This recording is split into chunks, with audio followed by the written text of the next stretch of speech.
La guerre de l'information est au cœur du conflit militaire qui oppose la Russie et l'Ukraine. Les médias mainstream s'accommodent de l'information, allant jusqu'à lui donner les dimensions qui servent les intérêts des grandes puissances, grandement impliquées dans ce conflit à l'est de l'Europe.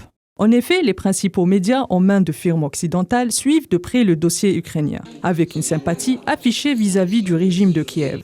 Exemple édifiant quand CNN suit le président ukrainien sur le front pour lui permettre de lancer des appels d'aide à l'OTAN, soutien financier, militaire ou encore humanitaire. Cela dit, la guerre de l'information et médiatique a commencé bien avant le début de l'offensive russe en Ukraine. Pour rappel, l'affaire DEWI et RT.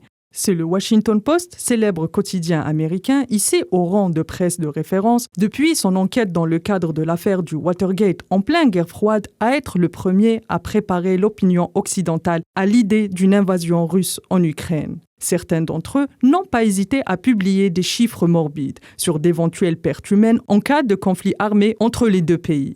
Rappelons de près l'histoire de Timișoara en Roumanie, imputée à l'ancien président Nicolae Ceausescu en décembre 1989. En plus des médias traditionnels qui s'affrontent sur le terrain de la propagande, il y a aussi les réseaux sociaux, devenus en l'espace de 48 heures une véritable machine de matraquage et de diabolisation envers la Russie.